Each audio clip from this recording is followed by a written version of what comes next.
My sister vanished for 15 days. When I went to her house, everything was wrecked. I was about to call the police when I heard something moving inside the closet. My heart stopped. What I found there changed everything forever. Okay, listen.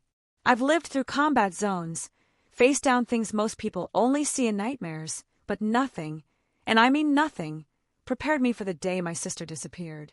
When I finally found her house, torn apart, my heart wasn't just pounding, it literally stopped dead in my chest. What I found inside that closet changed everything, and it was just the beginning of a living nightmare. For 15 days, total radio silence. Not a call, not a text, not even a whisper from anyone back home. At first, I tried to rationalize it. Lana always had that wild, independent streak, you know? The kind that made you equally proud and absolutely furious. But by day 10, the excuses just crumbled. I felt it in my gut. Something was deeply, terribly wrong. I was still on active duty, thousands of miles away, when the call came. It was Mrs. Lell, my neighbor from Ashburn, Nevada. And let me tell you, this woman once chased a bear off her porch with a broom. She doesn't get nervous. But her voice, it was shaking. "Annie," she whispered, "I haven't seen your sister in over a week. Her mail's piling up, her car's just sitting there, and there's the smell." That word, smell, it hit me harder than any rifle shot ever could. Within hours, my emergency leave was approved. My CO didn't ask questions. I didn't offer any. When family's involved, soldiers don't need reasons to go home. I threw my duffel bag into the Jeep, grabbed a gas station coffee that tasted like melted rubber, and started the 6-hour drive north. Ashburn wasn't much. A few blocks of tired old houses, a single gas station, a diner playing music from the 80s, and then miles and miles of dry, unforgiving desert. It was the kind of place where everyone knew everyone's business, which made Lana's sudden silence all the more terrifying. When I pulled onto her street, everything looked the same, but the air felt heavy, choked, like the whole neighborhood was holding its breath. And then I saw it, her front door. It was cracked open. I froze. My military training kicked in before my emotions could. Ignition off. Slow exit. Scan the perimeter. The porch light was still flickering. A pile of unopened mail lay by the mat, and the flower beds she used to fuss over were now just dirt and weeds. Inside, the air was a physical blow. Stale, warm, thick. The kind of air that screams something went horribly wrong. The living room was a disaster zone. Couch overturned, cushions slashed, paper scattered like confetti after a riot.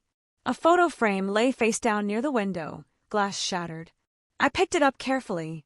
It was Lana and her son, Connor, from last Christmas. He was 7.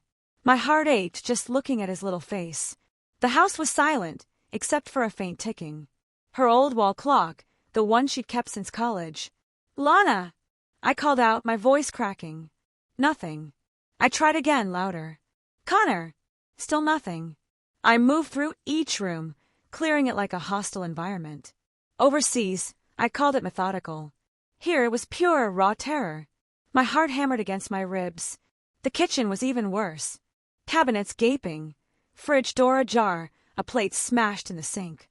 A chair lay on its side, one leg splintered. And then, near the counter, a dark stain on the tile. Not enough to send me spiraling completely, but enough to make my mind race with sickening possibilities. Then, from the hallway, I heard it. Faint, uneven, breathing. I froze. My hand flew to my side, searching for the weapon I'd left locked in the car. I crept closer, the sound leading me to Lana's bedroom. The door was half open, and the room inside looked like a hurricane had ripped through it. Sheets torn, a lamp shattered, dresser drawers dumped onto the floor. And then a soft whimper. It was coming from the closet. I approached slowly, every muscle in my body screaming with tension. "Hello," I said, trying to keep my voice steady. "It's Anne. I'm not going to hurt you." The only answer was a shaky inhale, then silence. I took a deep, shuddering breath and opened the closet door. At first, nothing. Just darkness. Then my eyes adjusted and I saw him. A small figure, crouched in the corner behind a pile of clothes. Connor. He was pale, filthy, trembling. His eyes darted to me, wide and unfocused, like a cornered animal. I knelt slowly, hands visible, the way you'd approach someone in shock. Connor, I whispered. It's me, Anton. You're okay now. He didn't move. For a second, I thought he didn't even recognize me. Then he blinked and let out a sound somewhere between a sob and a gasp. I reached for him, gently, but when my fingers brushed his arm, he flinched so hard his whole body jerked. His skin was ice cold. Hey, I said, my voice soft. You're safe now. No one's going to hurt you. He shook his head. Mom told me to hide. He choked out, his voice breaking. That single sentence felt like a knife twisting in my chest. I pulled him out gently, wrapping him in my jacket. He was so light, it scared me. He must have been in there for days. He clutched his old stuffed bear, the same one Lana had bought him at the county fair. Where's your mom? I asked. He just buried his face against me and whispered, Don't let him come back. That was it. That was all I needed to know. This wasn't some random robbery. I carried him to the Jeep and drove straight to the nearest hospital. On the way, he didn't say another word. Just stared out the window, his reflection ghostly in the glass, eyes hollow. At the ER, they rushed him inside, and I finally exhaled for what felt like the first time in hours. When a nurse asked what happened, I told her the truth. I don't know yet. While they treated him, I sat in the hallway under buzzing fluorescent lights, replaying everything. The broken furniture, the stains, the silence, and that smell. Mrs. Lull had mentioned it. It wasn't the smell of death. It was something else. Something chemical. Cleaning products, maybe. Or something used to cover something up. Finally, a doctor came out. He's stable, she said. Dehydrated, hungry, but no major injuries. He's been through serious psychological trauma, though. You said he was alone for days? 3, maybe 4, I mumbled. He didn't say much. She nodded grimly. We'll keep him overnight, but you should call the police. I already had. 2 officers showed up about 20 minutes later. Detective Merritt and a younger partner who looked like he'd just learned how to shave. Merritt had that seasoned calm I'd seen in senior officers. Steady eyes, slow breathing, a voice that didn't waste words. He listened as I told him everything, from Mrs. Lull's call to finding Connor. He didn't interrupt, just nodded occasionally, jotting notes in a worn notebook. When I finished, he asked, You sure you didn't touch much in the house? Just the door handles and the closet, I said. Good. We'll treat it as an active crime scene. He paused, studying me. Military, right? Army, I confirmed. He gave a short nod. Then you already know the drill. Don't jump ahead of us. We'll find out what happened. I wanted to believe him, but I'd seen too much to trust easy reassurances. Stepping outside, the night air was colder than the desert had any right to be. Neon lights from the diner flickered, like the world itself couldn't decide if it was still awake. I looked back through the hospital glass at Connor, sleeping in that bed, his small hand still clutching the bear. Something in me hardened. I didn't know what happened to my sister yet, but I knew this. I wasn't going back to base until I found out. And I wasn't letting anyone get away with it. The next morning, the sun barely made it through the hospital blinds. Connor was awake, staring at the ceiling like he was somewhere else entirely. When I walked in, he didn't flinch, just followed me with his eyes. The nurse said he hadn't said a word since I left, not even for breakfast. The tray was untouched, except for the chocolate milk. Kids always go for the chocolate milk. I pulled a chair next to his bed. Hey, champ, I said quietly. You did good last night. You're safe now. He didn't reply, but his fingers fidgeted with the edge of the blanket. He looked smaller than I remembered, like the fear had shrunk him. I had 100 questions, but Detective Merritt walked in before I could ask any. He looked like he hadn't slept either. He gave me a nod. Morning, Lieutenant. We've got a team at your sister's house. You might want to come with us when you can. I'm coming, I said instantly. He looked at Connor. The kid's staying here for now. We'll have someone from Child Services check on him until family arrangements are made. I'm family, I snapped, sharper than I intended. He raised a brow like he expected that. Then you'll be the one signing custody paperwork later, he said calmly. But for now, let the doctors handle him. You and I have a scene to visit. I leaned close to Connor before leaving. I'll be back soon, okay? You're safe here. He turned his head slightly, eyes glassy, voice barely a whisper. Don't go to the house. That stopped me cold. Why not? He just shook his head, pulling the blanket over his face. He'll come back. I didn't push him. I just tucked the blanket around him and left. But those words, they stuck to my brain like static. The drive back was quiet, except for the hum of Merritt's radio. He kept his eyes on the road. You said your sister was a single mom? Yeah, I said. Divorced. The dad's not in the picture. He nodded. She have anyone else in her life recently? Boyfriend, business partner or anything? I shook my head. Not that I know of. We weren't in touch as much lately. He looked over. Military distance. I gave a humorless laugh. You could say that. When we pulled up to the house, the street looked different. Police tape, 2 squad cars, a forensics van. Neighbors stood behind fences, pretending not to stare. I stepped out, inhaling the dry morning air. The smell from last night was gone, or maybe I was just too focused to notice it now. Inside, the place looked even worse in daylight. Every detail screamed chaos. The forensics team moved carefully, snapping photos, dusting surfaces. Merritt walked me through it. Signs of a struggle in the living room, he said. Broken glass, overturned furniture. We found partial prints on the doorknob and the counter. Looks like at least 2 sets. Dull, I nodded. One likely belongs to your sister, the other's unidentified so far. In the kitchen, a tech crouched, swabbing something. Possible blood trace, she said without looking up. Merritt scribbled that down. I leaned against the wall, arms crossed. You think it's a robbery? He shook his head. No forced entry. Whoever did this, they were either let in or had a key. That sentence felt like a punch to the gut. I stared at the broken chair. Lana used to joke that she could handle anything life threw at her, but this didn't look like she'd had a chance. A young officer walked up, holding a small evidence bag. Detective, found this behind the couch. Inside was a torn envelope with a few crumpled bills still inside. Merritt frowned. Looks like cash. Not much. Maybe $50. I noticed something else. A faint, smeared note on the back. That's my sister's handwriting, I said, pointing. The ink was half faded, but I could make out 2 words. Don't trust. The rest was gone. Merritt looked up. Don't trust who? If I knew that, I said, we wouldn't be standing here. He pocketed the bag and turned to another officer. Check bank statements. See if she had any withdrawals recently. Credit cards, store accounts, anything unusual. While the team worked, I walked toward Lana's bedroom. The closet door was still open. The faint outline where Connor had crouched was visible on the carpet. The stuffed bear wasn't there anymore. The hospital must have let him keep it. I crouched and noticed something shiny behind a stack of boxes. I pulled it out. A small silver necklace with a compass charm. I recognized it instantly. It was my gift to Lana when I first deployed. So you'll find your way back, she'd said.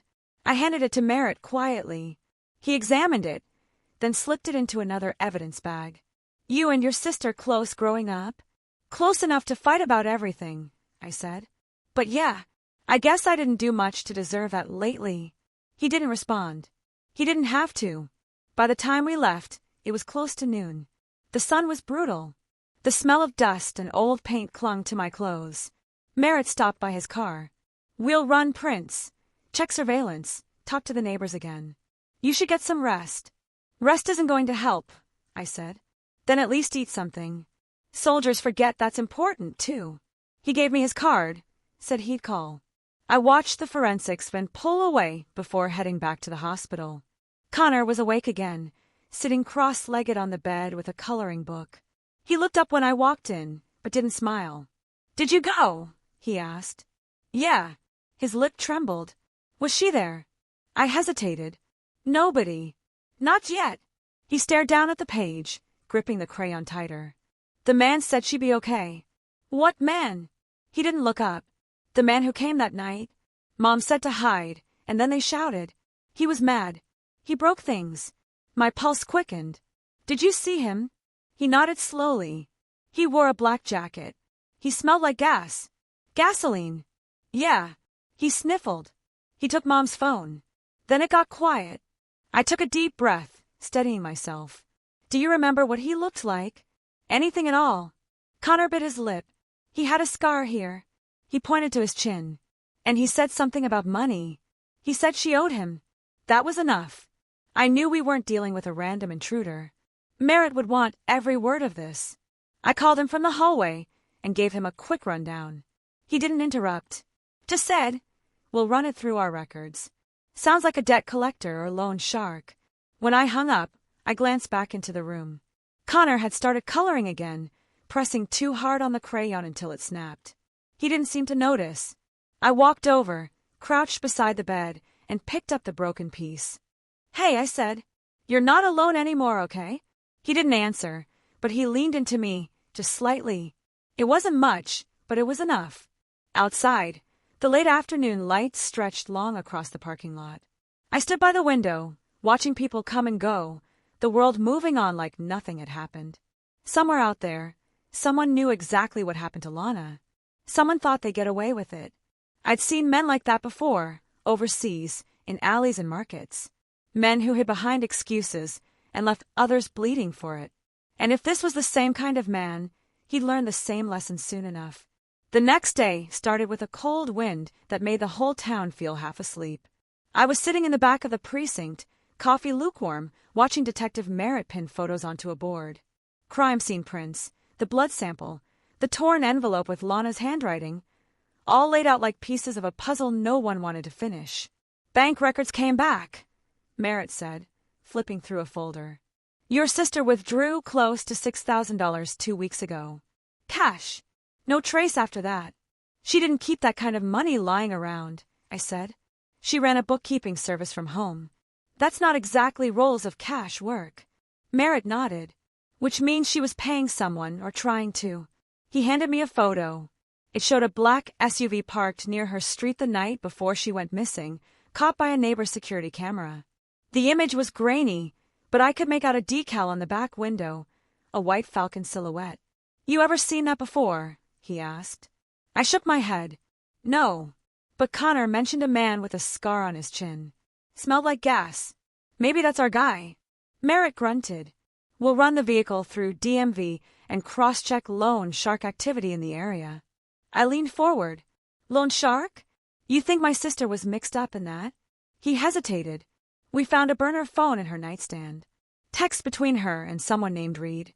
No last name, no profile picture, just a bunch of messages asking for more time to fix it. The word fix hit like a slap. Lana always said that whenever she was trying to keep a secret. "Don't worry, I'll fix it." "What kind of messages?" I asked. He slid printouts across the table. The last few were short, frantic. Asterisk Lana, please. I just need a few days. Asterisk and Reed's reply. Asterisk you had your chance. You know how this works. Asterisk then Lana. Asterisk don't come here. My son's home. Asterisk Reed again. That's your problem. Merritt looked up. We've traced that number to a prepaid SIM bought at a gas station off Highway 50. I rubbed my temples. So, she was in trouble and no one knew. He gave me a look that wasn't judgmental, but it stung anyway. "You were overseas, training command at Fort Lewis," he said quietly. "She didn't tell me anything. Maybe she didn't want me to worry." Merritt nodded slowly, like he'd seen the same thing before.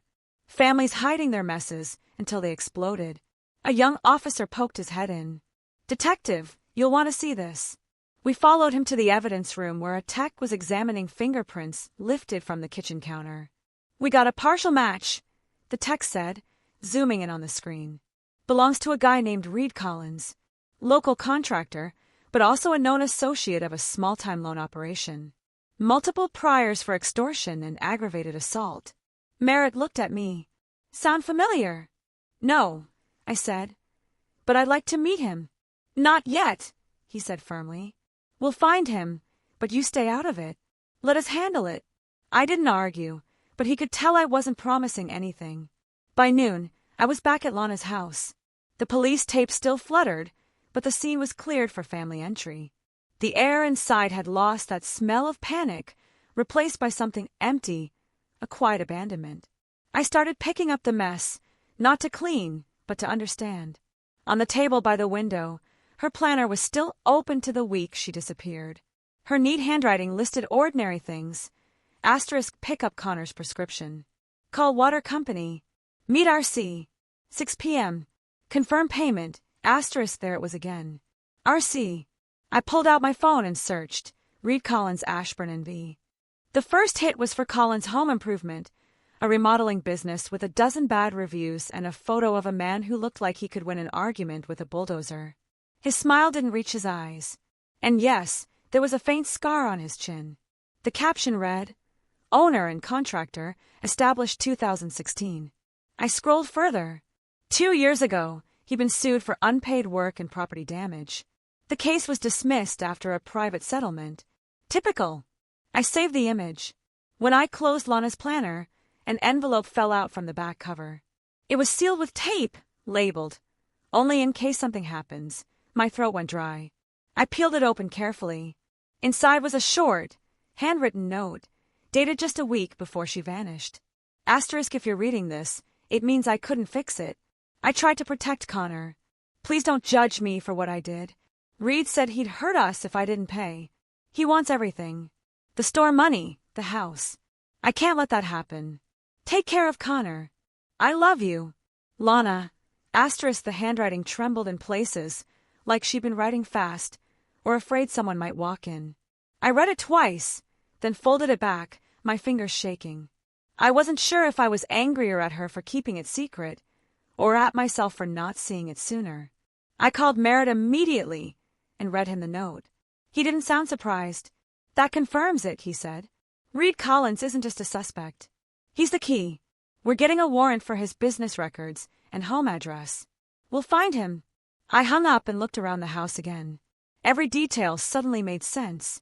The broken furniture, the scattered papers, the missing phone. It wasn't random. It was desperation. She fought back.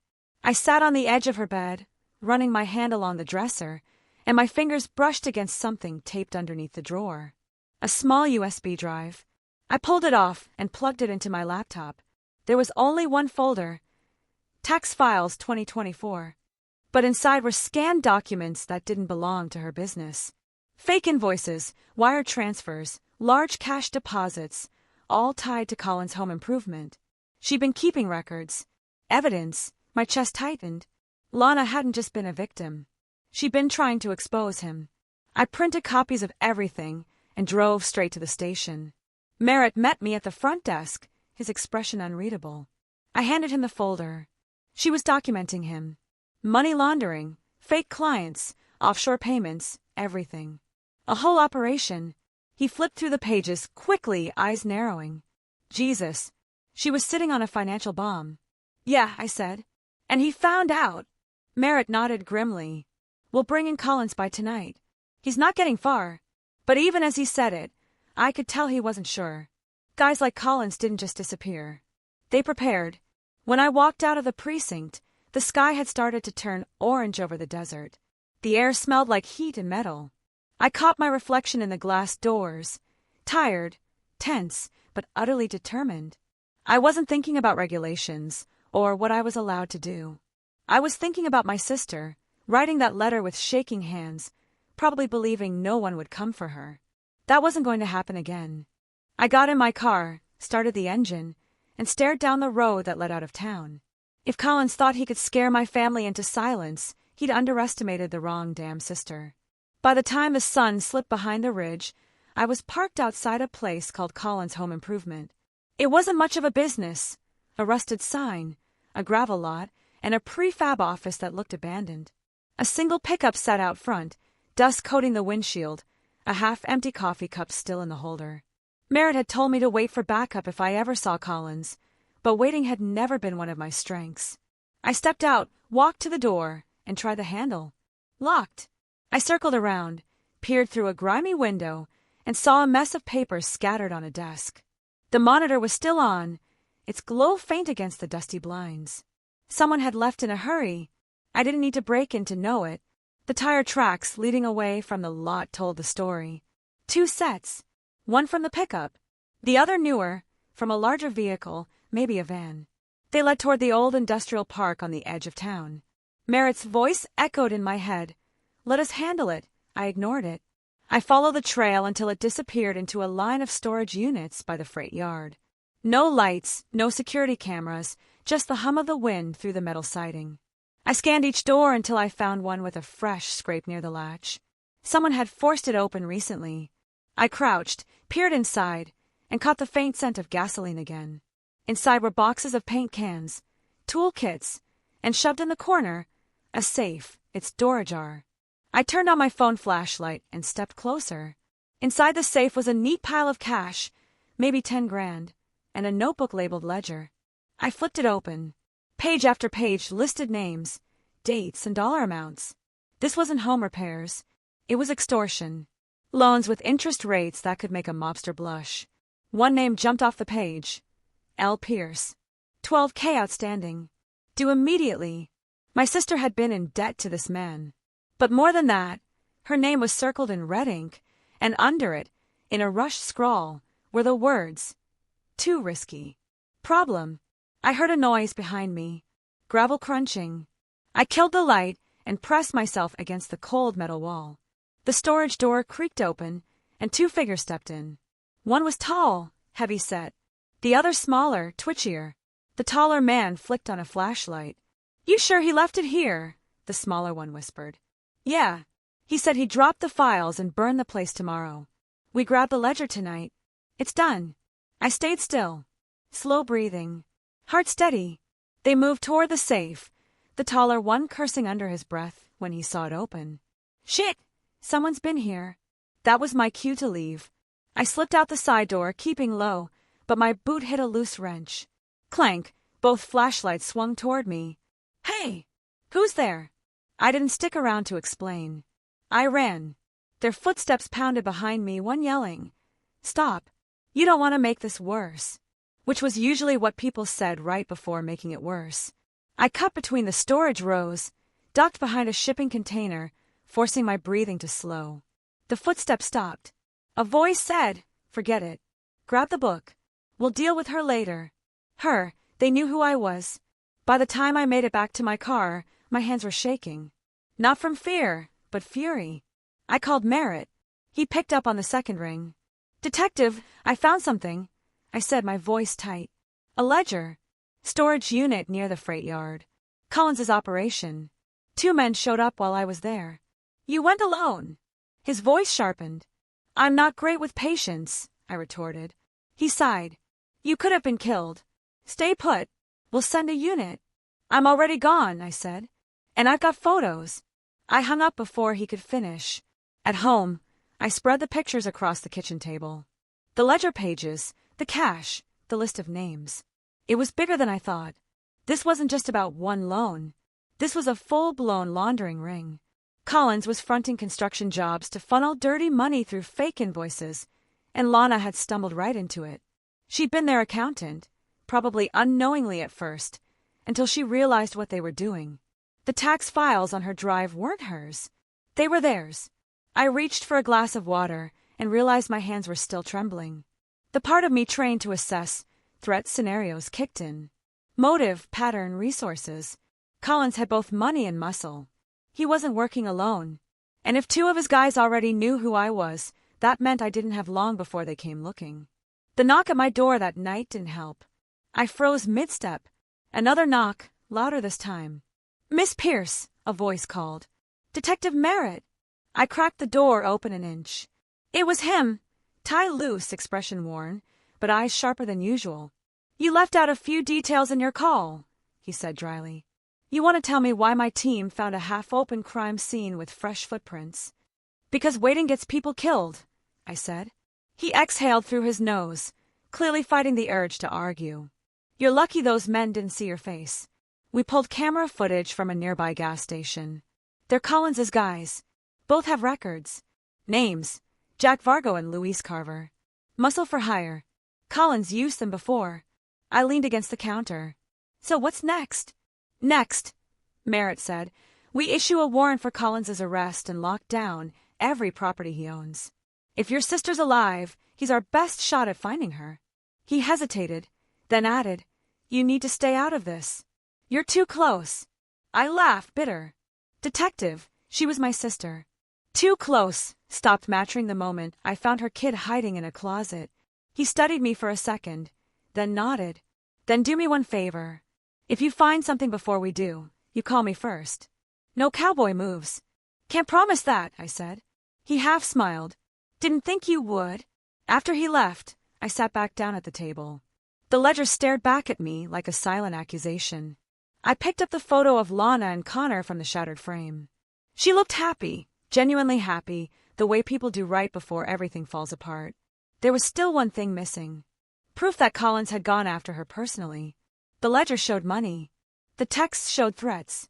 But I needed a connection, a location, a date, something that tied him directly to that night. I opened her laptop again and dug deeper. Hidden in her email drafts was an unsent message. Timestamped 11:42 p.m., the night she disappeared. To Detective M at Ashburn PD. Subject, urgent. Collins's records. Message. Detective, I have everything. He found out I copied the files. If something happens to me, check the cabin by Mill Creek. That's where they meet. Please hurry. The cursor blinked at the end of the last sentence, frozen mid-word. She'd been interrupted before she could hit send. I stared at the screen, the hum of the fridge, suddenly deafening. Mill Creek, 10 miles north of town. I grabbed my keys, shoved the printed copy of the email into my pocket, and headed for the door. If Collins had been there once, maybe he still was. And if he wasn't, there'd be something. Tracks evidence. Anything that could tell me what really happened that night. The drive was dark and quiet, the desert stretching out endlessly on either side of the road. My headlights cut through the dust, catching nothing but shadows and scrub. When I finally turned off onto the dirt path that led toward the creek, I killed the engine and listened.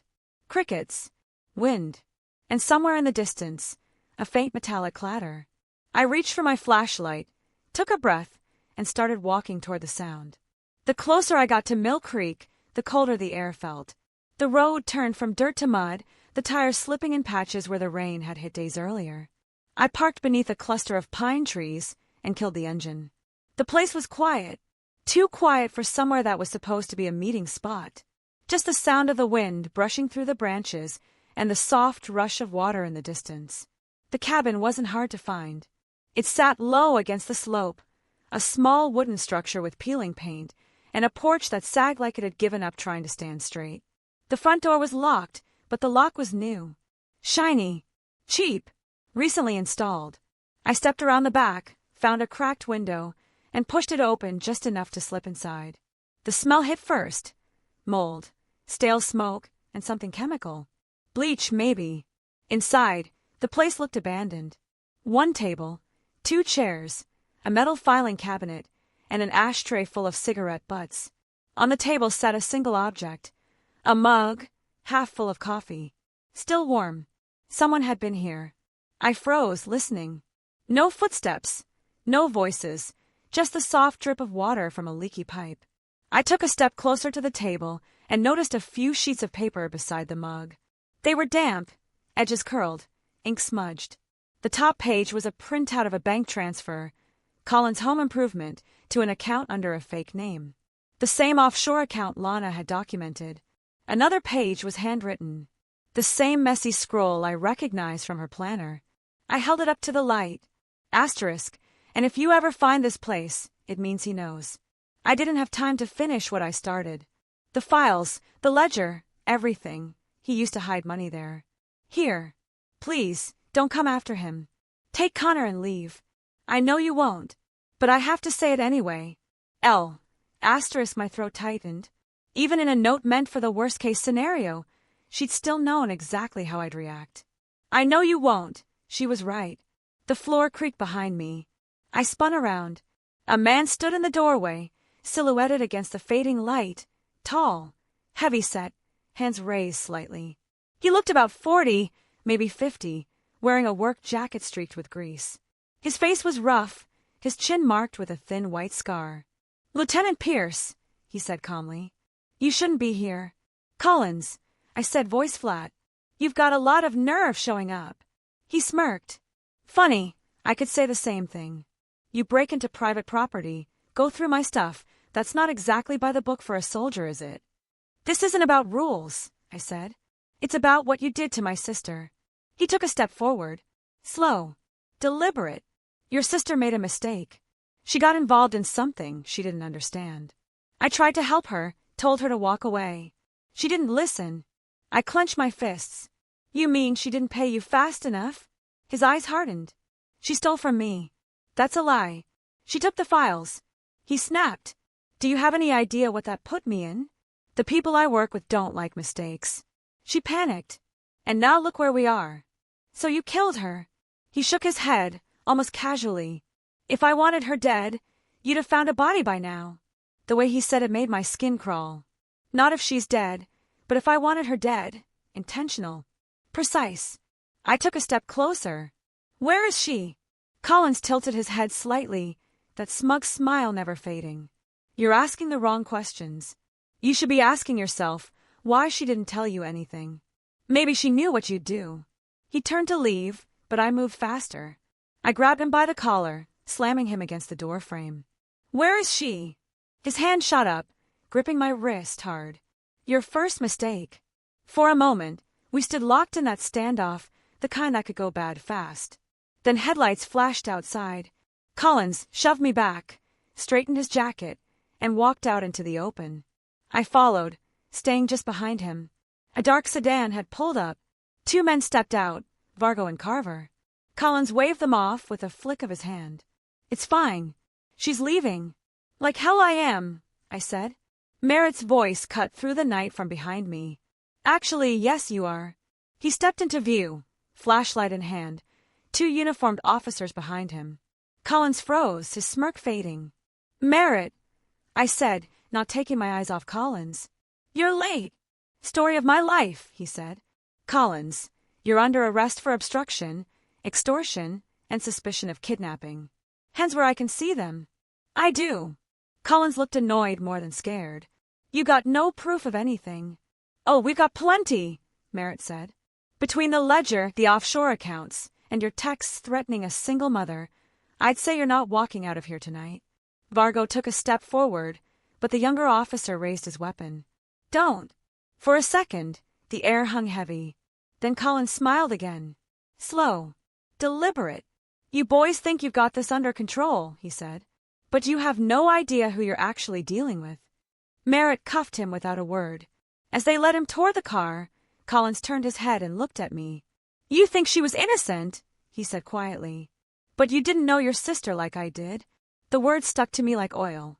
I wanted to ask what he meant, but Merritt nudged me toward his car. Let it go, he said. We'll get more out of him at the station. Get back to headquarters. Collins sat in an interrogation room, smug and silent. Through the glass, I watched Merritt and another detective question him. He didn't deny the money or the threats. He just kept circling back to the same phrase. She wasn't who you think she was. Merritt came out an hour later, rubbing the back of his neck. He's not talking about her disappearance.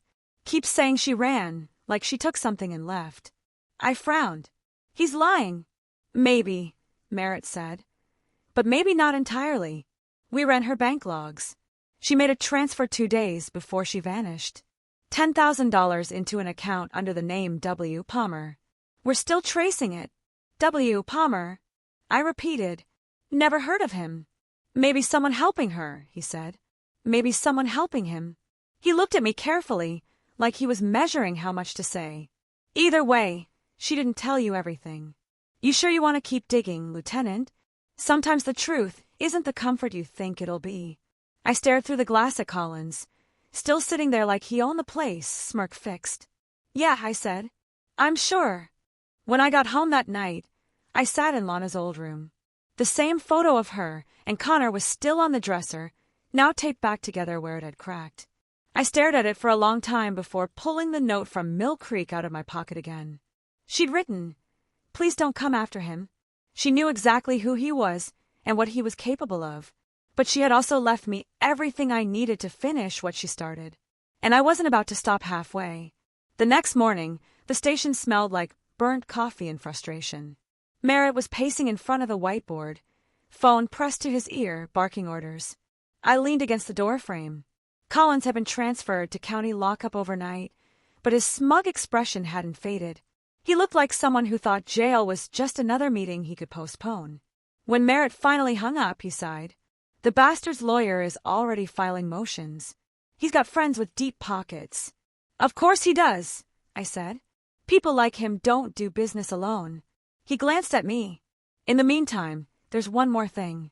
We pulled the GPS data from your sister's car. Last signal came from a wooded area past Mill Creek. It's private land, technically owned by one of Collins's shell companies. So we're going there. We're going there, he confirmed. But you're riding with me this time. I didn't argue. The drive took less than an hour, but the last few miles were rough, narrow, dirt roads lined with pines. No cell reception, just the low hum of the tires over gravel. The kind of place where sound didn't travel and secrets didn't echo back. The car rolled to a stop near a small clearing. Ahead, through the trees, was a narrow cabin, smaller than the one at Mill Creek, darker, almost camouflaged against the forest. No signs of life, but the air had that heavy stillness that told you something had happened there. Merritt stepped out first, flashlight ready. Stay close, he said. Wasn't planning a picnic. We approached the front door, which was shut but not locked. Inside, the smell was faint but distinct. Decay mixed with bleach. A contradiction that turned my stomach. The living room was empty except for a single armchair and a stack of cardboard boxes. Dust covered everything, except the floor where someone had recently walked. Fresh prints, Merritt muttered, crouching to look. Small boot size, maybe a woman's. I felt my chest tighten. You think it's hers? Could be, he said. Or someone else who wanted us to think that. He moved toward the back room while I checked the boxes. They were full of old receipts, random junk, and a few photographs. Most were of construction sites, men in hard hats, trucks with the Collins Company logo. But one photo made my blood run cold. Lana, standing next to one of the trucks, smiling for the camera. She looked uncomfortable, like the smile was forced. Behind her, barely visible, was Collins. I turned the photo over. On the back, in her handwriting, was a single date, March 12th, the day before she disappeared. Detective! I called. Merritt came over, looked at the picture, and exhaled. She was here. That confirms it. The back room looked like it had been cleared out in a hurry. Shelves empty, papers torn, a broken phone on the floor. Merritt lifted the mattress from the small cot in the corner and found a stain on the wood beneath. Faint, circular, dark brown. He looked at me, expression unreadable. We'll test it. Could be blood. Could be something else. I stared at it too long and something in me slipped. Not panic, but that creeping hum that starts at the back of your skull and spreads until it takes over your breathing. I'd felt it before in combat. In chaos, the way the mind fractures between focus and fear. The room tilted slightly. Merritt's voice sounded distant. You okay? Yeah, I lied. Just give me a second. I stepped outside, bracing against the cool air, focusing on the sound of the wind. In through the nose, out through the mouth. The same rhythm my therapist had drilled into me after the last deployment. Asterisk focus on what's real. Ground yourself. Asterisk a soft sound broke the rhythm. The faint crunch of leaves behind the cabin. I turned, scanning the tree line. A shadow moved between the trees. Detective! I called quietly. We've got company. Merritt was beside me in seconds, hand on his weapon. The shadow shifted again, smaller than an adult. Quick, not running, but watching. Connor, I said before I could stop myself. Merritt shot me a look. The kid's in protective custody. I stepped forward anyway. Slowly, the figure darted away, deeper into the trees. Merritt swore under his breath. Damn it! Stay here. Like hell. We followed. Careful. Silent. The path curved down toward the creek, where the trees thinned out. When we reached the bottom, the figure was gone. But there, by the water, something caught the light. A small silver chain. A charm shaped like a compass. I crouched, picking it up. It wasn't mine. The design was newer, thinner. Merritt looked around, scanning the area. Could be Lana's, he said quietly. Or someone who wanted to make it look that way. My voice came out tight. She wore one like this when we were kids. Said it meant she'd always find her way back. He exhaled slowly. Maybe she still will. We walked further along the bank, the mud soft beneath our boots. Something about the pattern of the footprints ahead caught my eye. 2 sets, one smaller than the other, both leading toward the water, then disappearing. Merritt crouched beside them. Adult female and someone else. Size 8, maybe 9. Recent. Within 48 hours. He glanced at me. If she's alive, she's been moving around here. I nodded, but part of me wasn't convinced. The logical part said it was possible. The soldier in me, the one who'd seen too much, knew how often possible turned into denial. We followed the creek a bit longer until we found an old fire pit, surrounded by beer cans and a tarp. Someone had been camping here, maybe for days. A folded flannel lay, half buried under the tarp. I pulled it out and froze. It was Lana's. I recognized the faded pattern instantly. Blue and gray, cuffs frayed, one button missing. Merritt took it gently from me, slipped it into an evidence bag. "We'll run DNA," he said. "But I think you already know." I nodded, unable to speak. Back at the cabin, the tech team was arriving. Merritt started directing them. Photos, soil samples, prints. I stayed outside by the jeep, staring at the tree line. The wind picked up, carrying the scent of pine and damp earth. Somewhere in the distance, a crow called, sharp and lonely. The hum in my head hadn't faded. I pressed my palms against the hood of the car, grounding myself again, focusing on the heat of the metal. I could still see that stain under the cot, still smell the bleach, still hear her voice in my head saying, "Please don't come after him." When Merritt came back out, he handed me a small plastic bag. Inside was a torn piece of notebook paper, found wedged behind the filing cabinet. It was Lana's handwriting again. Only 3 words this time. "Trust the river." I turned it over in my hands, the meaning sinking in like water through soil. The creek had always been her escape as kids. When everything got bad at home, she'd run to the water, sit there until the world made sense again. "Trust the river," I repeated quietly. Merritt glanced at me. "You think it's a clue?" "Maybe. Or maybe it's her way of telling me where to look next." He gave me a long look, but didn't argue. "If she left that for you, we'll find what she wanted us to see." "No." He went back to the techs, talking logistics, calling for another sweep. I stayed by the car, clutching that piece of paper like it was the only thing keeping her alive. The forest around us shifted with the wind, branches creaking like old bones. And somewhere beyond the trees, I could swear I heard running water. Steady, unbroken, still moving forward, no matter what tried to stop it. I didn't sleep that night. Every time I closed my eyes, I saw the flannel shirt, the stain on the floor, and that note.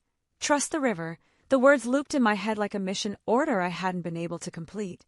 I sat at the kitchen table, maps spread out, tracing the creek that wound north past Mill Creek into the state forest. The old railway cut through there, along with a few cabins used by hunters or off-grid loners. If she was alive and hiding, that's where she'd go. By sunrise, I was already on the road.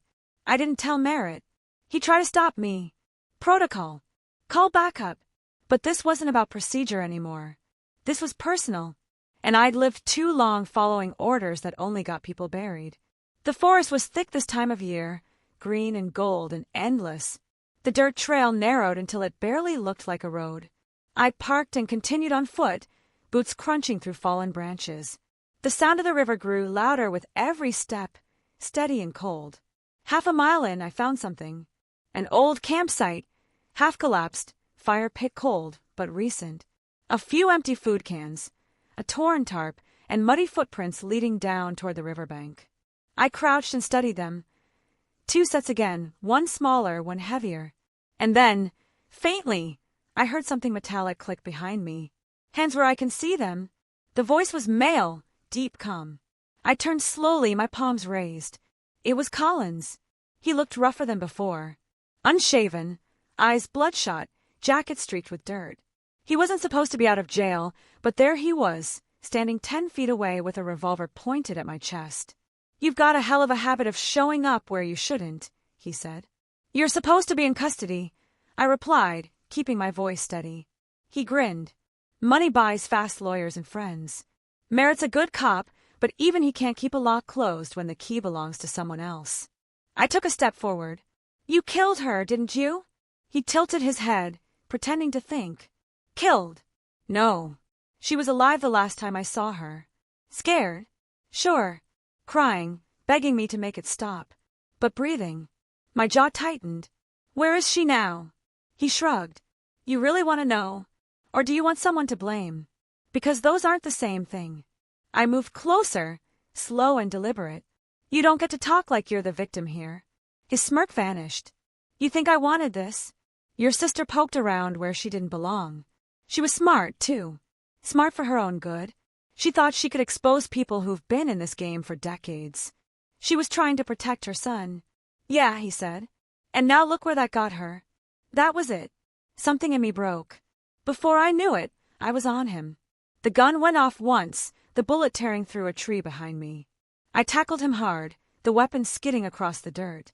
We hit the ground in a tangle of limbs and adrenaline. He swung first, wild, angry. I blocked, countered, drove my knee into his ribs. He gasped, tried to grab for the gun again, but I kicked it out of reach. He spat blood and glared up at me. Go ahead, soldier. Do what you came to do. That's what you people are good at, right? Cleaning up messes. For a second, I almost did. My hand hovered near the gun, my pulse thundering. He wanted me to cross that line, to become the same kind of monster he was. But the training that had built me, the discipline that had kept me alive through years of combat, pulled me back. I grabbed his wrist, twisted hard until he cried out, and yanked his hands behind his back with a zip tie from my pocket. You don't get to decide how this ends, I said quietly. When Merritt arrived, because yes, I'd finally called him, he didn't even look surprised.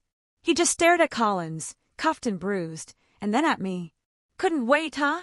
Didn't trust waiting, I said. He sighed. Fair enough. We drove Collins back to the station, silence heavy in the car. Merritt's jaw worked like he was chewing on words he didn't want to say. Finally, he muttered, he's not the type to act alone. If he's talking about people in this game, that means a network.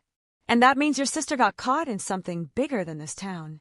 She mentioned offshore accounts, I said. Maybe she found proof of who those people are.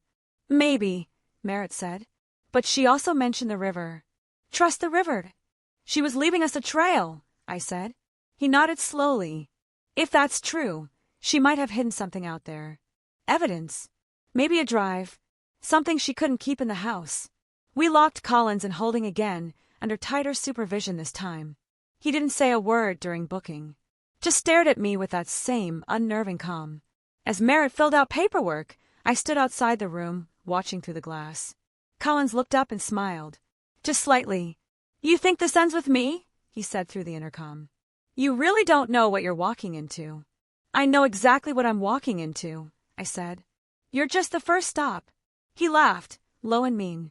You sound just like her. I won. The words hit harder than they should have. I left before I could give him the satisfaction of seeing it. Outside, the afternoon light was fading into orange again, dust hanging in the air. I leaned against the hood of my Jeep, letting the silence settle. For the first time since this began, my hands were steady. Maybe it was exhaustion. Maybe it was purpose. Merritt joined me a few minutes later.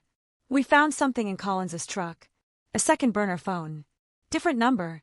There's one text from an unknown contact. Timestamped the night Lana disappeared. He showed me the message on his phone. Asterisk unknown. Package handled. Riverside cleaned. No trace. Collins, good. She had the drive. Make sure it's gone. Asterisk, I stared at the screen. They used the word package. You think that means her? Merritt frowned. Could mean the evidence. Could mean both. The pit in my stomach deepened. If they said cleaned, that means they went back. Maybe that's why we didn't find anything. He nodded. Maybe. But there's still one thing left to check. Downstream from where we found her note. If she hit something by the river, that's where it would end up. The sound of the wind picked up again, brushing through the dry brush like static. I felt that same hum building under my ribs. Not panic this time, but drive. The one that came before every deployment, every operation, every line you couldn't uncross once you stepped over it. Merritt saw it, too. Don't do anything stupid, he said quietly. Depends on your definition, I said. He gave a half smile. I'm starting to think we don't share the same one. I got into the Jeep and turned the key. The engine rumbled to life. The radio kicked on automatically, some old country song Lana used to play on long drives. I didn't bother turning it off. As the tires hit the dirt road again, I followed the river, watching it glint between the trees like a trail of moving silver. Trust the river. It sounded less like a clue now and more like a dare. The kind my sister would have made, smiling just enough to drive me crazy, knowing I wouldn't be able to let it go. And she was right. I couldn't. The stretch of river curved through the valley like a vein, shallow enough to wade through, but strong enough to carry anything downstream. I parked near an old bridge that hadn't been used in years and followed the sound of water until the forest swallowed the rest of the world. The sky was low and gray, the kind that made everything look like it was holding its breath. I followed the current for maybe a mile before I saw it, half buried under a fallen log, a plastic container, cracked and filled with mud. I knelt, brushed away the dirt, and pried it open. Inside were two things, a waterproof USB drive and a single Polaroid photograph. The photo was of Lana.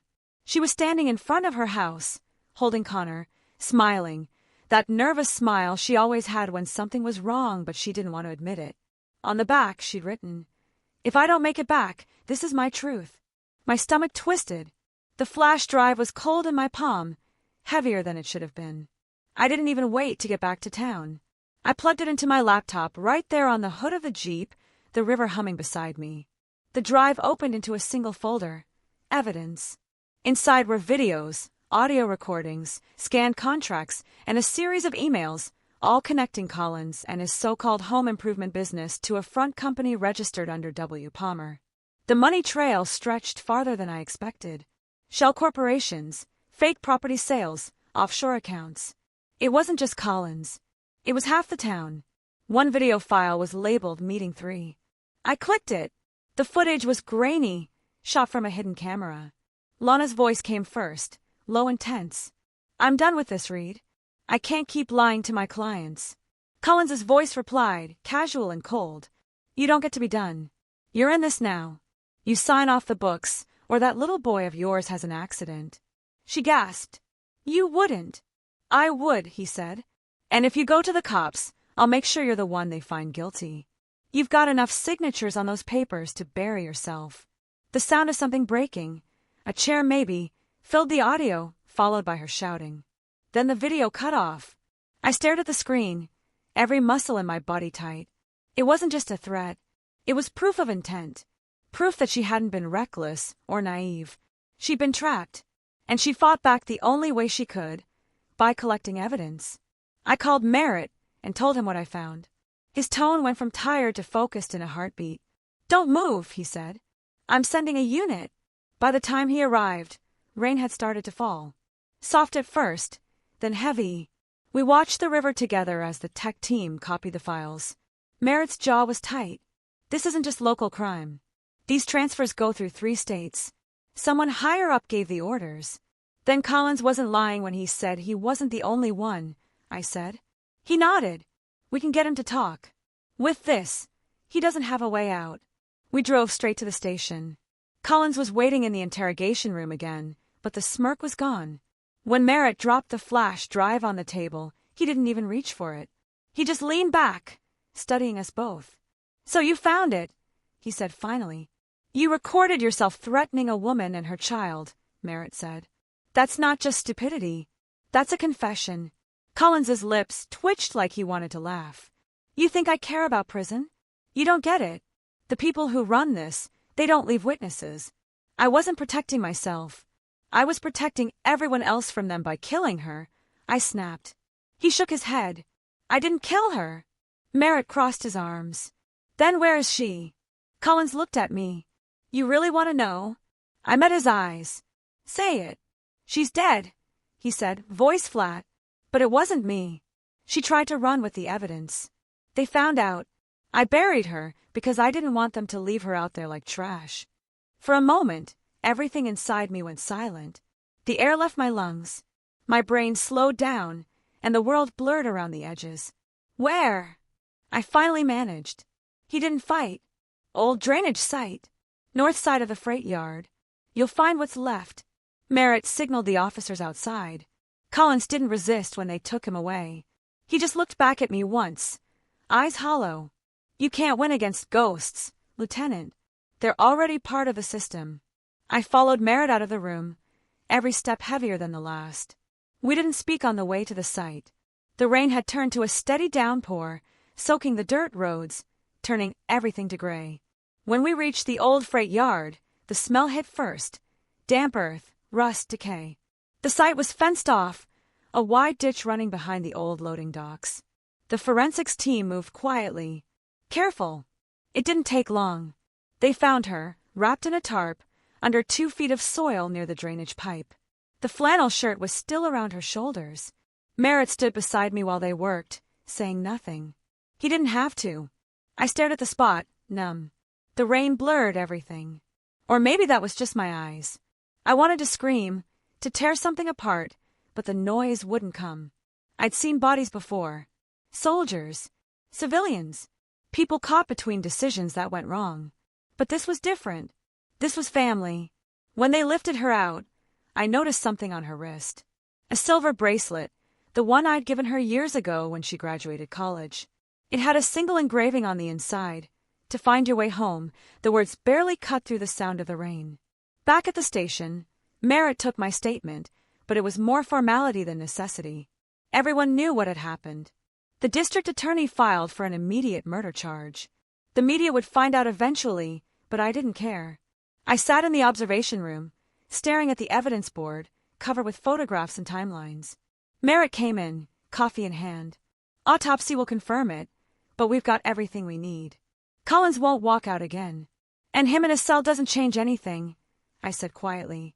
No, he admitted, but it means she gets justice. I gave a dry laugh. Justice? That's a word people like to use when they can't undo something. He didn't argue. He just sat down across from me. You know, I've been doing this 20 years. Most families never get answers. You did. That matters. I looked up at him. She died scared and alone, Merritt. Answers don't fix that. He took a sip of coffee and set the cup down. No. But they stopped the same people from doing it again. And that's something. The room went quiet again. Somewhere down the hall, a phone rang, muffled by distance. The sound barely registered. When I finally stood, I looked at the board one last time. Collins's photo was pinned dead center, his mugshot glaring back. Around it were all the threads, money, documents, names. It was supposed to feel like closure, but it didn't. It felt like staring at a wound that had stopped bleeding but hadn't healed. I left the building just as the clouds started to break. A thin line of sunlight cutting through the gray. The air smelled like wet asphalt and burnt coffee. Connor was waiting at the hospital, staying with a social worker until custody cleared. When I walked in, he looked up, his eyes searching my face for something. I knelt down beside him. Did you find Mom? He asked. I nodded once. Yeah, kiddo. I did. He stared at me for a long time, then whispered, Is she coming back? I wanted to lie, but he deserved better. No, but she's safe now. He nodded slowly, like he understood more than a child should.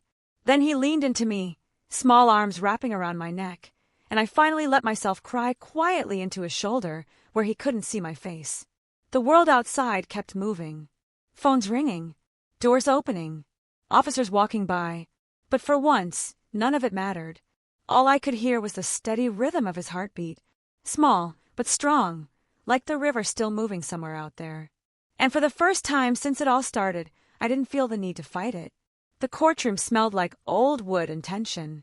The air conditioning hummed, trying but failing to cool the room, packed with reporters, locals, and people who just wanted to witness someone else's tragedy.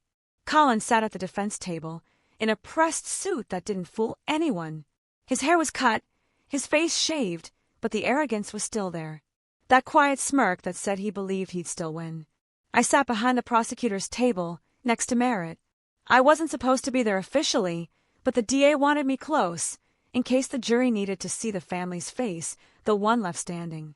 Connor was with social services, too young to understand what this room meant, and too fragile to hear what they were about to say about his mother.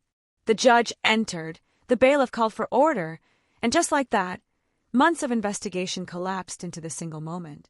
I'd been to war zones quieter than that courtroom. The prosecutor started strong. The evidence was airtight. The video files, the money trail, the hidden recordings Lana made, and the confession Collins had given in custody.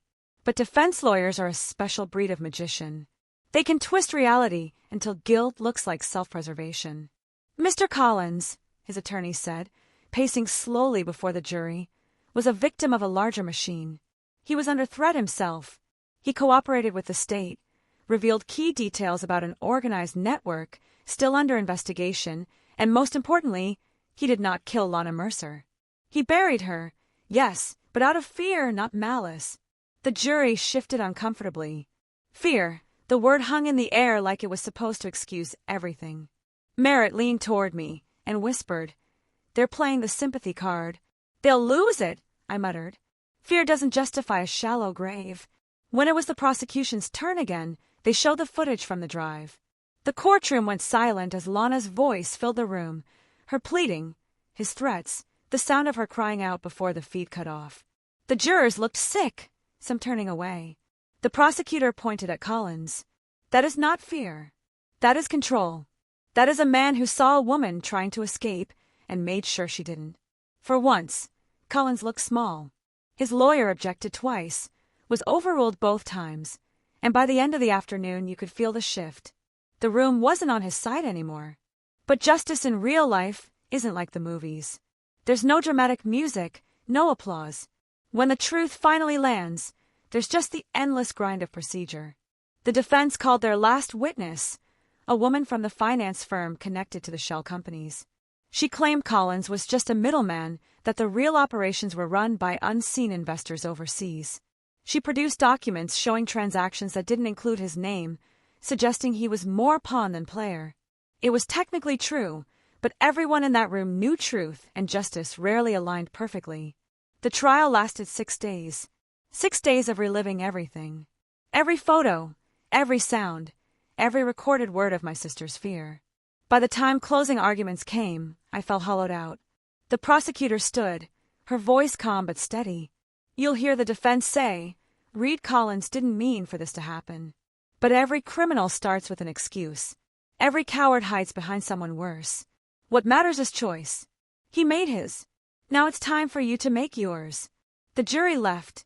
The room emptied into that strange in-between quiet where no one breathes normally. I didn't move. Merritt sat beside me, eyes fixed on the empty judge's bench. 2 hours later, they came back. The foreman stood, voice low and certain. "On the charge of murder in the second degree, we find the defendant guilty." I exhaled for the first time in days. The room erupted. Some gasps, some sighs of relief. A single muffled sob from somewhere behind me. Collins didn't move. His eyes flicked toward me once, and in that half-second, I saw what looked like disappointment. Not regret, not fear, but the realization that his luck had finally run out. The judge handed down the sentence: life without parole. Collins would die in a concrete box, and the system he'd served would eventually forget his name. When the gavel came down, it didn't sound like victory. It sounded like the closing of a door that should have been shut years ago. Outside the courthouse, cameras flashed like lightning. Reporters shouted my name, asking how I felt. I didn't answer. I just kept walking until the noise faded behind me. Merritt caught up at the bottom of the steps. "You did it," he said quietly. "No," I said. "She did. She left the evidence. I just followed it." He gave a faint smile. "You could have taken his head off that day by the river. You didn't. That counts for something." "Maybe," I said. "But it doesn't feel like it." He hesitated, then added, "You're not done, you know. People like Collins don't operate alone. The feds are going to keep digging." I nodded. "Then let them dig. I'm done with graves." I didn't go home right away. Instead, I drove to the cemetery on the edge of town. The grass was still damp from last night's rain. Her grave was simple. Just her name, the dates, and a short line I'd chosen. She fought for truth, even when it cost her everything. I stood there for a long time, the kind of silence that doesn't ask for words. At some point, I realized Merritt had followed me again, though he stayed a few paces back. "The DA's office wants to issue a statement," he said. "Public closure, that kind of thing." "Closure is overrated," I said. It's just what people say when they want you to stop talking about the dead. He looked at the grave and nodded slowly. Maybe, but sometimes it's all we get. I stared at the headstone until my eyes blurred. She wanted to protect her kid. That's all. Everything else was noise. Merritt shoved his hands in his pockets. You know, when I first met you, I thought you were dangerous.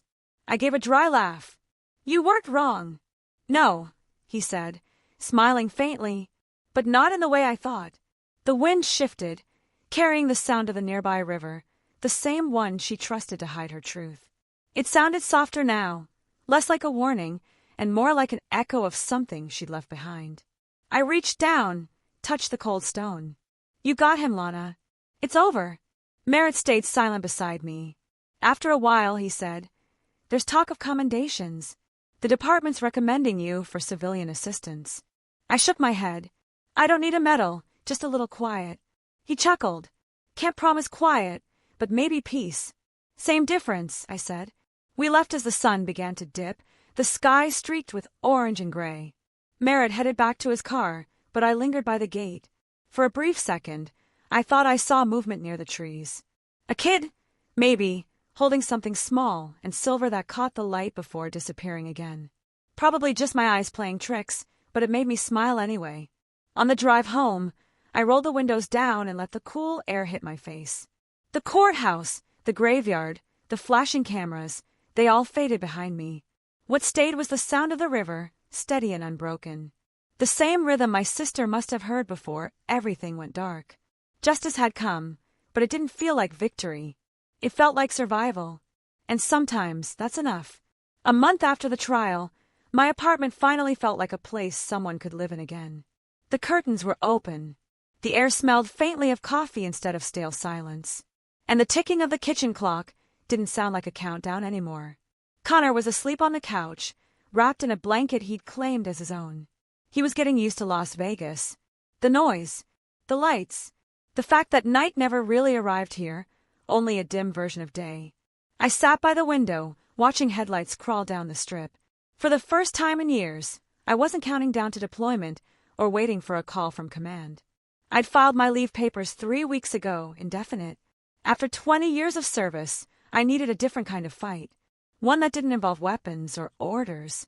The military had taught me how to survive chaos. It hadn't taught me what to do after. Connor stirred, mumbling in his sleep. He'd stopped having nightmares every night, but some still got through. When they did, he called for his mom before remembering she wasn't there. Those moments hurt more than anything the war ever threw at me. There's no training for explaining death to a child who still believes love can undo it. During the day, we built small routines. I'd walk him to school, pick him up in the afternoon, take him for ice cream or to the park. He'd started to laugh again. Short, cautious bursts at first, then fuller ones that made strangers smile. The kid was resilient. He had his mother's stubborn streak. Merritt checked in occasionally, usually late in the day, when paperwork kept him at the precinct. He'd bring updates on the wider investigation, the network, as he called it. Apparently, the feds had taken over, and several arrests were pending. Collins had tried to cut another deal, but no one was listening this time. He was done talking. You ever think about testifying in the federal case? Merritt asked one evening over the phone. I've given them everything I had, I said. The rest isn't my war. He chuckled softly. You always say that, but you don't really believe it.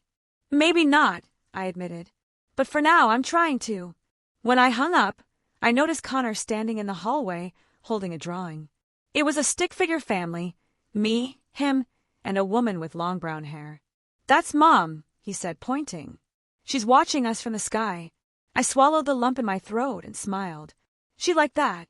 An aunt, and he looked at the picture again. Do you think she'd be proud of me?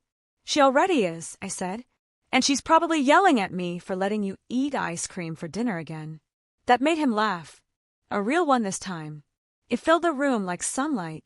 Later that week, I started therapy again. The VA had a good program, and the doctor was the kind who didn't talk in metaphors or soft tones. He just listened. I told him about the war, about Lana, about the cabin, and about Collins. I told him I'd spent half my life learning how to fight, and the other half pretending that fighting made sense. He nodded and said, You know, soldiers and survivors have the same problem. We both get used to surviving more than living. That stuck with me. At night, I still had moments. Flashes. The sound of her voice saying, "Trust the river." Sometimes I'd wake up and hear running water, even when the pipes weren't on, but it wasn't haunting anymore. It was grounding, like she was reminding me that life doesn't stop moving, even when you want it to. One afternoon, I took Connor to a veterans event downtown. There were booths, flags, speeches, the kind of thing I usually avoided, but he wanted to see the parade, and honestly, so did I. As the color guard passed, Connor saluted, his tiny hand pressed to his forehead with absolute seriousness. The crowd around us clapped, and I couldn't help laughing. A man next to me, another veteran, leaned over. "He yours?" "Yeah," I said. "My sister's boy." He nodded knowingly. "You raising him?" "Trying to. That's more service than most of us ever do," he said, patting my shoulder. "Thank you for yours." I didn't argue. When we got home, Connor ran to his room, clutching one of the small flags they'd handed out. He planted it on his nightstand, next to the old teddy bear he refused to part with. I watched him from the doorway, the kid who'd survived more than he should have. And I realized something simple. Revenge had never been the real story. Survival was. Healing was. And Lana, even in death, had led us both here. That night, I dug through the old box of her things. The police had returned them after the trial. A few photos, a locket, her wedding ring, the compass charm I'd found near the cabin. I turned the charm over in my palm. The edges smooth from years of wear. It wasn't broken after all, just bent slightly. Somehow, that felt fitting. There was also her old journal, the one she used to write grocery lists and notes to herself. Near the back, a few pages were torn, but one remained, a note in her handwriting, faint but legible. Asterisk, if anything happens to me, tell Connor to live bravely. Tell him his mom wasn't perfect, but she tried. And tell my sister to stop carrying everyone else's battles. She's earned her peace. Asterisk, I didn't cry right away. I just sat there, reading it over and over, letting the words dig in until they found a place to rest. In the morning, I took Connor hiking outside the city, away from the casinos, away from the noise. We found a small stream cutting through the desert rock. He skipped stones while I stood by the water, watching the sunlight bounce off the surface. He looked up at me and said, "This looks like the river you talked about." "It's not the same one," I said, smiling. "But it moves the same way." He threw another stone, missed, and laughed. "Mom would like it here." "She would," I said softly. For the first time, the ache in my chest didn't feel like grief. It felt like gratitude, the kind that sneaks up quietly when the fight's finally over. On the drive back, Connor fell asleep in the passenger seat. Head tilted, mouth slightly open. The radio played an old song Lana used to sing along to when we were kids. I joined in, quietly at first, then louder, until the lyrics turned into something like a promise I hadn't known I was making. When we got home, the evening light spilled across the living room, golden and steady. I set the compass charm on the table next to the photo of Lana and Connor, both of them smiling like the world hadn't gotten around to breaking them yet. The city outside buzzed with life. The constant hum of people chasing something, anything. I didn't need to chase anymore. For the first time in years, I felt still. The years slipped by faster than I expected. The desert heat gave way to wind and sandstorms, then back to sun again. The world didn't pause, just because we did. But somewhere in the noise, life started to sound normal again. Or at least, something close to it. Connor had grown taller, his voice a little deeper, his laugh louder. He played soccer after school, made friends, and brought home messy art projects that somehow always involved glitter. I'd learned to live with glitter. You stop fighting it when you realize it's just part of the new chaos you're lucky to have. I still woke early, though. That military clock in my brain refusing to sleep in. Mornings became mine again. I'd make coffee, stand on the balcony, and watch the sun climb over the city skyline. It was strange how Las Vegas looked different now. It wasn't temptation and neon anymore. It was just home. A place where Connor could grow up without the weight of secrets. Every so often, Merritt still called. He'd give me updates on the lingering threads. A few arrests here, a court case there. Collins was serving life, and the rest of the ring had either flipped on each other or disappeared. But Merritt didn't sound satisfied. You ever notice, he'd said once, Justice always shows up late to the party. Better late than never, I told him. Yeah, he said, but it never brings what you asked for. He was right. Justice doesn't fill the holes it leaves behind. It just gives you the tools to build around them. On the anniversary of Lana's death, Connor and I drove back to Ashern. The old grocery store was long gone, boarded up and faded under years of dust and neglect. We parked out front anyway. The windows were cracked, the sign barely hanging. I stood there for a minute, tracing the memories that still clung to the place. Her laughter, Dad's quiet humming, Mom's cinnamon rolls cooling by the register. It all felt like it belonged to someone else's life. Connor tugged my sleeve. Can we go see her? Yeah, I said. Let's go. The cemetery was quiet. No cameras this time. No reporters, no detectives. Just us. The grass was trimmed, the flowers from last week still fresh. I knelt and placed a small bundle of lilies on the headstone. Connor added a drawing, another one of his stick figure families. This time there were 3 of us holding hands. She liked that, I said. He nodded. I miss her. I know. She was brave, right? He asked, eyes fixed on the stone. The bravest person I ever knew, I said. She didn't back down, even when she was scared. He was quiet for a moment, then asked, Do you think I'll be like her? I smiled. You already are. You just don't know it yet. We stayed there until the sun dipped low, painting everything gold. Before leaving, I slipped the compass charm, the one I'd found by the river under the flowers. It had belonged to her. Now it belonged there. Back in Vegas, things settled into rhythm again. School, work, dinner, laughter. Life didn't erase the pain, but it made space for it. Gave it context. Sometimes that's all healing really is. One Friday night after Connor went to bed, I sat on the couch, flipping through his school binder. Tucked between homework sheets was an essay titled, The Person I Look Up To. The first line read, My aunt says, revenge doesn't make you strong. It just makes you tired. She says, real strength is protecting people, not hurting them. I read it twice before closing the folder, leaning back, and letting the quiet fill the room. It wasn't pride I felt. Not exactly. It was something softer. Relief. Maybe proof that the cycle had stopped here. That the boy who'd once hidden in a closet had found his voice. A few weeks later, Merritt came by the apartment. He'd been promoted, which he downplayed in typical Merritt fashion. More paperwork, fewer car chases, he said, grinning. We sat on the balcony, drinking beer, watching the city pulse below us. You ever think about going back? He asked. To the army? He nodded. Every day, I said. And every day I remind myself I already did my time. I'm needed here now. He smiled. Yeah, I figured you'd say that. We talked for a while about nothing, sports, food, the Vegas traffic. Then he looked out at the skyline and said, You know, you could have taken revenge. No one would have blamed you, but you didn't. Why? I took a sip before answering. Because revenge doesn't fix anything. It just keeps you in the same place, waiting for the next hit. My sister deserved better than that. Connor deserved better than that. He nodded slowly. You really believe that? I have to, I said. Otherwise, what was all of this for? We sat there until the city lights blurred into one endless glow. When he left, the apartment felt still again, but not empty. Just peaceful. Later that night, I found Connor awake, sitting by the window. Can't sleep? I asked. He shook his head. I was thinking about Mom. I sat beside him. The city hummed outside, steady and distant. She used to tell me, he said softly, that rivers don't stop. Even when they hit rocks, they just find a way around.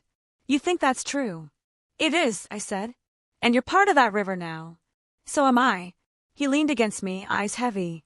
I'm glad you came to find me that day. I smiled. Yeah, me too. We sat like that for a while. No words, no noise, just the quiet rhythm of breathing and the soft flicker of the streetlights reflecting off the window. When he finally fell asleep, I carried him to bed, tucked the blanket under his chin, and stood there for a long moment. He was safe. He was home. That was enough.